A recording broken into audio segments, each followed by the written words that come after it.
Art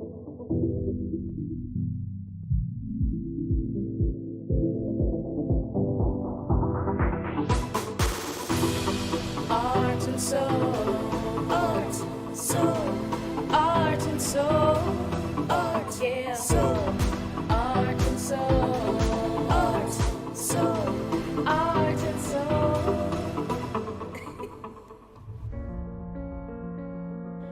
The world of visual arts is always expanding. Ghana is home to an amazing art director and production designer, Prince Kojo Hilton. Let's meet the man behind some fantastic visual projects. This is Art and Soul. Let's go.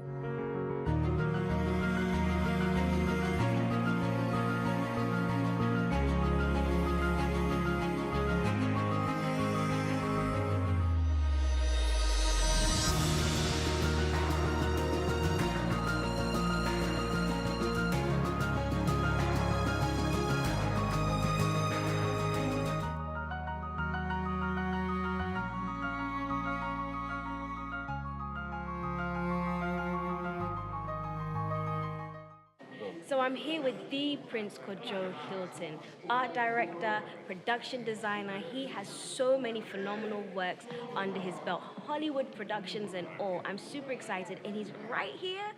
Prince, how are you? Yes, I'm fine. I'm doing great. And yourself? Shake hands, right? Yes, we can. I'm honored. I'm so honored. Me too. I'm so honored. Thank you. So how's You're welcome. everything? Great. By the grace of God, we are live kicking, and a lot of projects coming, and I'm just psyching myself to meet them one after the other. Right, and Great, you know, thank you so much for taking time out of your busy schedule, because in I'm case honored. people are not familiar with your works, I mean, you've done pretty much everything and anything and worked Right. with some huge names. Right. But let's go into, so you're an art director. Yeah. Just give us just a summary of what an art director does and production Designer. before we get into how you gather your materials and build a set and everything. Great. Basically, the art director is an artist, somebody with an art inclined, visual art inclined, and your duty on set, it could be film, it could be stage production, it could be documentary, but your mission on set is to look out for the visual look of the film. So talking of the visual look, we're talking about the set design, we're talking about the costume, we're talking about makeup and props, basically. So as an art director, when you're on set to work, these are the things you look out to. The costume design, the makeup, the set, and then the props. And even sometimes lighting, because we gel some of the lights to give us moods and all that. So you also take in charge of all those things. Yeah. So let's start from, let's say, the first steps. Say you are asked to do a particular project. You Right. come onto the location.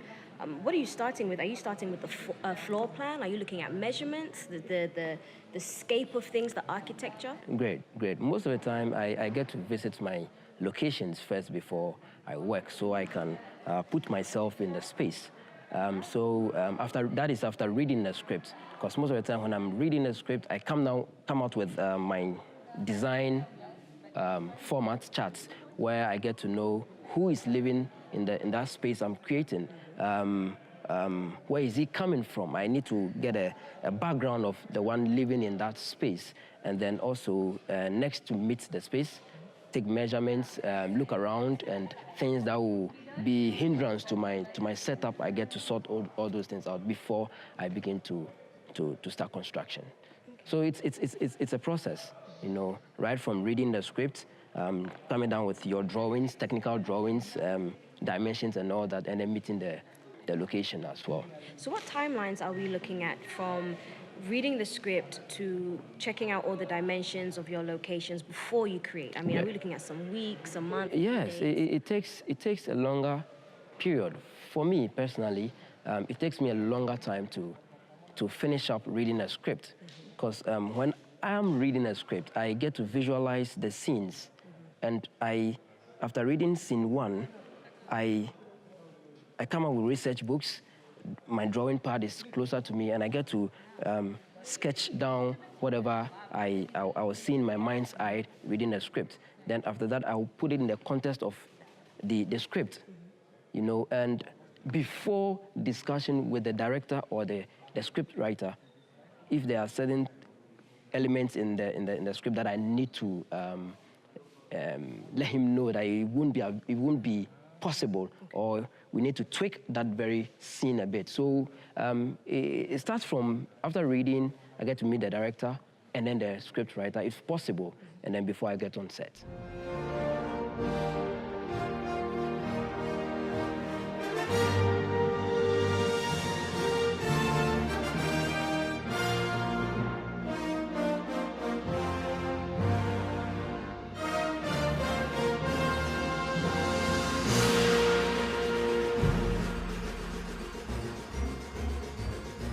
Has there ever been a situation where you're halfway through building a set, Yeah. or halfway through a project, and the director comes to you, not because he doesn't like it, Yeah. or he comes to you and says, do you know what, let's change this? Or have you ever had a moment where you're like, do you know, this is looking good, but I just want to change the whole thing? Yes. How does that work? You see, when you love what you do, and you are in the process, no matter how longer it will take you to produce that, as soon as you have that instinct of this is not right, let me change it. And for me, I always do that. Because you don't want to have regrets. Not at all. Right. Not at. And I feel that's the main reason. These are some of the reasons why it's getting some of my jobs out there, because I look out for perfection, you know, before my work comes out. So most of the time, I discuss with my clients. I make sure my client forms part of the design, you know, so it wouldn't be like me all the time, right? So at the end of the day, the characters who are going to use the space, the director who is directing the play, the playwright who came up with a concept will also feel that, oh, this is what I saw in my mind's eye, and that's it. Tell me what that day was like when you got a phone call to do a major Hollywood project. Great. Do you remember where you were? Yes, I was on set. I was shooting a film with a production from Denmark. So I was on set as an art director when Cape Coast, Elmina Castle, actually, and I had a call. You know, I once worked with, we call them Ginger Inc. They collaborated with Hollywood to shoot in Nairobi, Kenya. Ginger Inc. was in Ghana to film a commercial for Smirnoff Ice.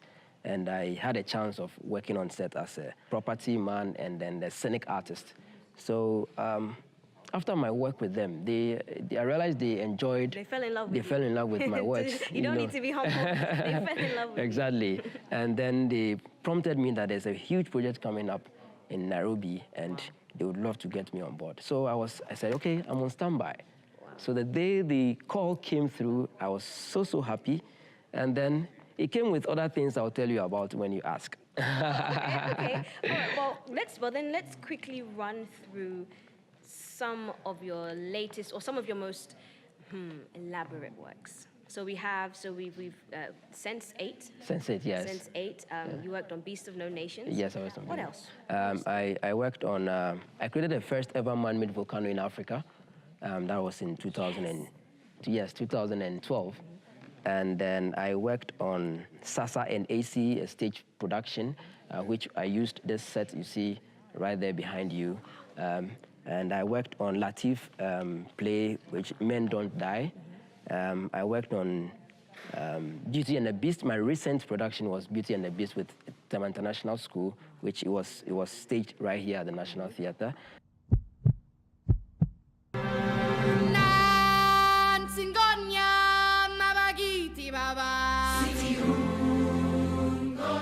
I did Lion King with them 5 years ago, and that was what they really held on to and then called me back again for the Beauty and the Beast. I've done a couple of works. Sometimes I do even forget them, but... Because you've done so many. What's your favorite one? I could say my favorite one now is the Beauty and the Beast. Really? Yes, because it's really trending. It's really trending. And offered him a single rose in return for shelter from the bitter cold.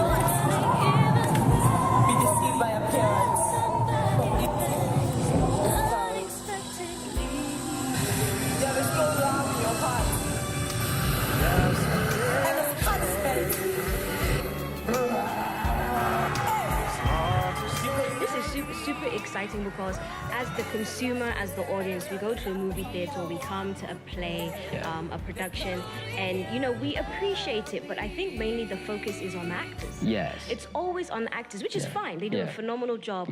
But how many of us really take the time to sit back and be like, my goodness, they built mountains out of what? They built a volcano out of what? Yes. You know, and it's just so amazing to finally be able to, you know, talk with someone whose works are just expanding all over the globe. And just very quickly, I want to talk about, so you had told me previously you graduated from LAFTI in 2014. Yes. How in the world have you risen in such a short space of time like this? It's like, seriously. Yes, I could say I realized my abilities when I was very little. How old? I could be like 5, like 5 years. And I realized I have this special ability of putting down what is in my head in drawing. So even though I had a lot of challenges with my mom and even with school, they were like, you are not learning, you're always drawing, stop drawing, they'll be beating me here and there, even teachers discouraging me here and there. But I realized that this is what I do and I can do best, and I feel ease doing it. So I kept on to it, even though there were all these challenges coming around. And I had mentors that I followed, and they all helped me out, shaped me to where I am today. So it's first of all the realization of the gift, and then I really worked towards my line, you know, and I never had regrets pursuing this area. Never at all, never had regrets. I never had change of mind, and I seem to be very focused on seeing the bigger picture in the area of art, because you know, art is really broad and very, very broad. If you get to limit yourself to only drawing and painting, and that is where you will not be receiving what you are supposed to. You will not be unleashing what God has blessed you with. You know, I believe artists to get to know this. Right. Yes. Absolutely. Yeah. And you've brought something really cool for us to explore. But before we get into that, for the young girl, the young woman, the young man, or not even young, whatever age, and they want to get into the visual arts, whatever section, or they want to become a phenomenal art director and production designer like you, I mean, tell them something. Tell them something that maybe they've never heard before. Maybe they don't even know how to pursue it. It's true. First of all, I'm going to begin by saying they should first of all see art as beyond drawing and painting. That is, if you have the skill to draw, read, research, and get to know that there's stages in that very profession that can lead you everywhere. You know, it's very easy for the artist to become a doctor, very easy for the artist to become an engineer, very, very easy for the artist to become whatever he wants to become. But the doctor can never, ever become an artist. Wow. Yes. How come? Art is a gift. Yeah. It's a gift. It's a talent. And you can't learn to have it. Right. You can learn to understand it, but you can't learn to how to own the gift. So if you have that gift as an artist, you are really blessed. And then make sure you go all out to research and get to know the broader scope of the field. Right. Yes. Fantastic. Well, you know, you've already taught me so much, but something super cool is behind me waiting, and I really want to check it out. Great. It's way taller than us. You made it yourself, right? Yes. Actually was constructed by the carpenters here, per my drawings and my dimensions and all that, which was used in the Sasa and AC production. It was a stage play, so something small. We need to check this out. There's a little opening. I want to hide inside. If you will let me. Great. We'll be right back. We're hanging out with Prince Kojo Hilton, and we're learning all about the artistry of being an art director and production designer. He has so many works under his belt, and we're going to check out something really cool that he brought for us here today. I want to run inside of it. Can you guess what it is? See, I told you I was going to hide inside. You guys didn't believe me. Well, look, I'm out, and I'm looking for Prince. I'm here. This is super cool. Yes. It's a little hut. Okay, a little hut. Yes, a little hut for a stage production.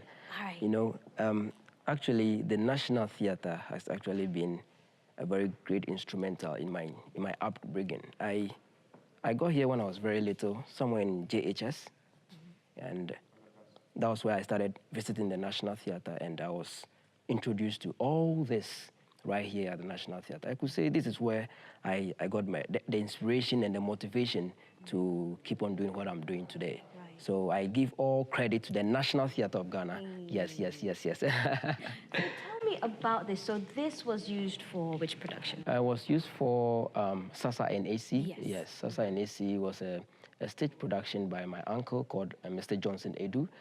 He was then the acting technical director of the National Theatre. That was when I used to visit the theatre to learn from him. Wow, so it's almost in the genes or in the family. Yeah, it runs in the family. Awesome. First of all, I can't draw. My mom actually thinks it's hilarious that I can't draw. I can create up here. Yes. But so tell me what it took to create this from the ground up. Like, what was your vision? All right. Great.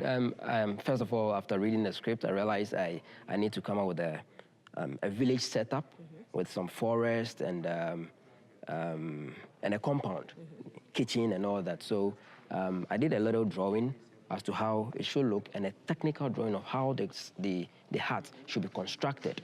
So together with the carpenters, the construction team here at the National Theatre, I showed them my plan as to how it should look. So together with them, we constructed it. And then afterwards, I did a painting to make it look muddy and not hiding the plywood aspect of it. Yes, so something like that. Is this real straw? Yes, it's real. It's real. You know, sometimes you need to bring realism, Yes. a little realism, so that the audience can feel it. You know, so mix up with realism and then naturalism. Wow. So the materials that you used, what type of materials will be used typically for this piece? Great. For stage production, it's plywood. I have in the 1/8 plywood, which is very flexible to bend. Okay, so we had the 1/8 plywood for the bending. We have 3/4 plywood to create the base. Okay, and then we have 1x2. That is a wire board cut into 2 inches, 2 inches, 2 inches, just to create the frame. So we have a frame and then the plywood to cover out, to cover up the whole structure. And then we have the straws up there. But then this is very technical. If you are not, it's not just a carpentry work. If you are not a scenic artist or if you are not a scenic carpenter, you can't do this. This is not a carpenter who constructs tables and wardrobes and all that. You need to be very artistic to do this. I always say the carpenters here at the National Theatre, they are the best, actually, because most of the time working with them, they get to understand my visions very easily than any other carpenter that I've worked with. They get to see whatever I sketch, whatever I speak, and it's very flexible working with them, and I always love working with the National Theatre carpentry team here. So they helped me to bring that. I'll show you the making and then the finished work of this. You will love it. Fantastic. Yeah, you will love it. Well, you mentioned scenic carpenter. So what exactly is a scenic carpenter? Yeah, the scenic carpenter have a little bit of architecture background. But what about carpenters? Do they also have architecture? No, the carpenters, they don't have any. So that's the difference. That's the difference. And then the scenic carpenter constructs sets for stage productions. They construct sets for stage productions. So most of the time, if you could see the Beauty and the Beast stage I constructed, from the audience point of view, they could see it as bricks. They could see a staircase climbing up where somebody goes up there. And, you know, it's very easy for the scenic carpenter to construct that. Very easy. Or even to interpret that into construction. You know, it's very easy. But then the lay carpenter can't read that drawing. So talk about some maybe safety regulations that you have to have, because I mean you're working with certain materials, heavy materials. You're working with tools, and you're working around people. So obviously people have to be aware. You know, give us some of the safety things you have to look out for while on set, or even behind well, not on set. On set or yes. Most of the time, the safety measures is well in place. Okay. Not most of the time, though, because when you are in your elements, you don't get to to look out for wearing helmets, wearing shoes. Sometimes when I'm painting and I'm in my element, I feel like throwing myself down, like jumping up, and I don't look out for safety. Right. But this is not to say everybody should do that. But you're just giving us how you work. Yes, how you work. Exactly. So putting safety measures, yes, here at the National Theatre, we have a special area where we do constructions. So the place are kept, it's kept well, where you not get hurt after construction or doing anything. Do you think this is a representation of artistry here in Ghana? Could we take this and put it in a different country or a different continent and still represent Africa? Yeah, this is a heart, and heart comes from Africa. Mm-hmm. But then we have different types of hearts. We have the South African hearts, which is a heart, but it still looks different from ours. Mm-hmm. We have Kenyan heart, but then this represents a heart from Ghana. So we have our way of doing it, and this is something that represents us, I feel. If this is lifted to Kenya, they can see the difference. Do you believe you represent your country? Do you believe you represent Ghana when you go out globally to do projects?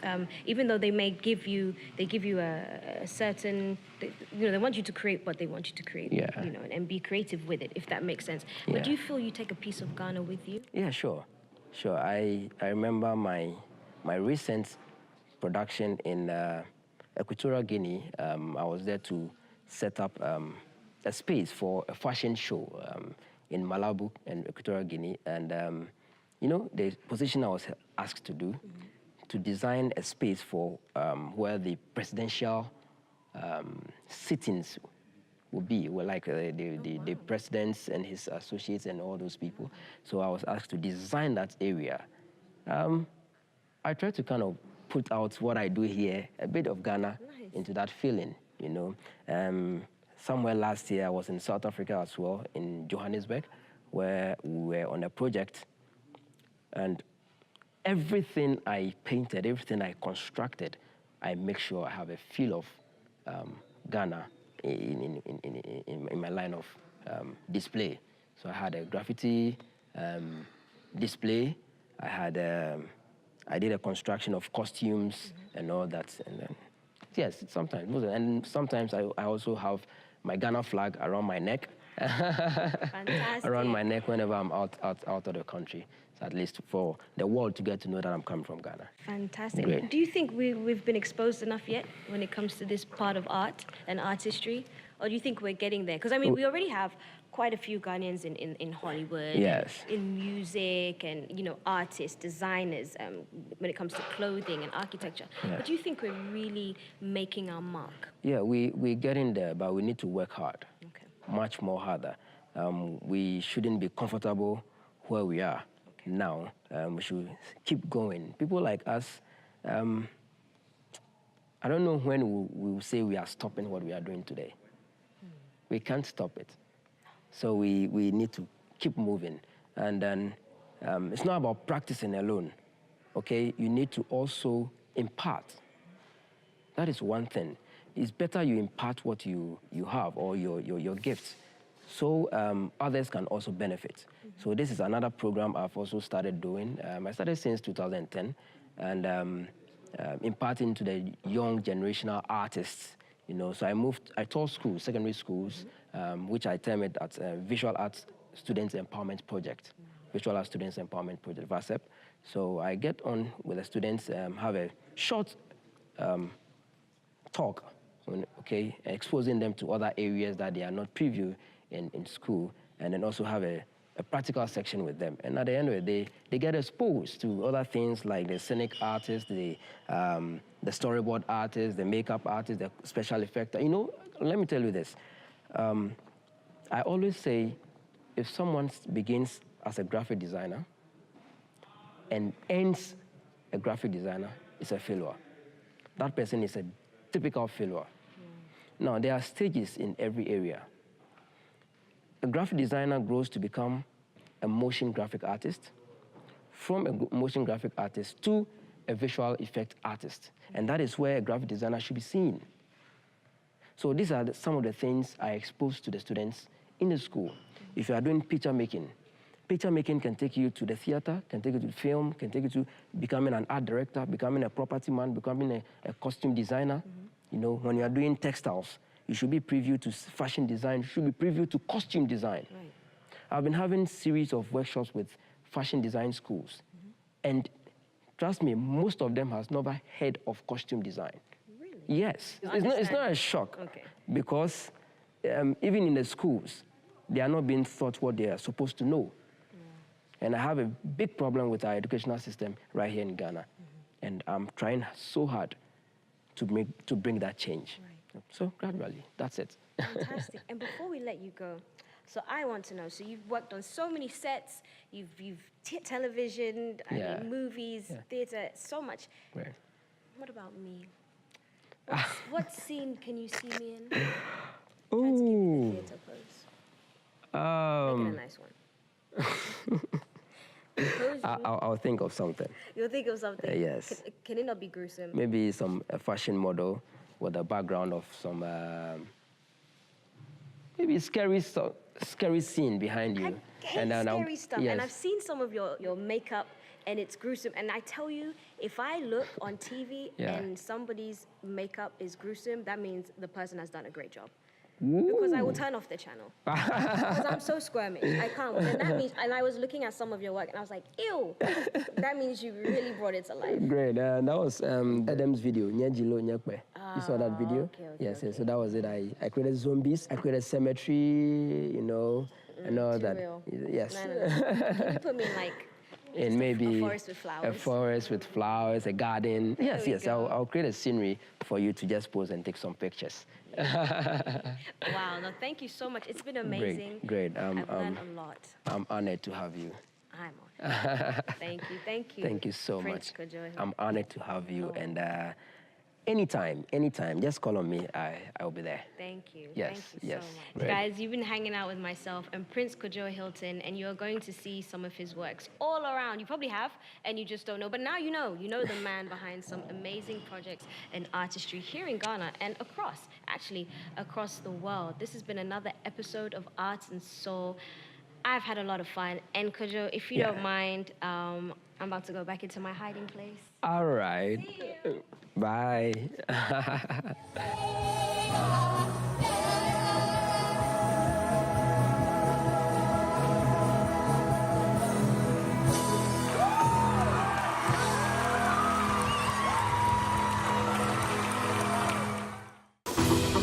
Art and soul.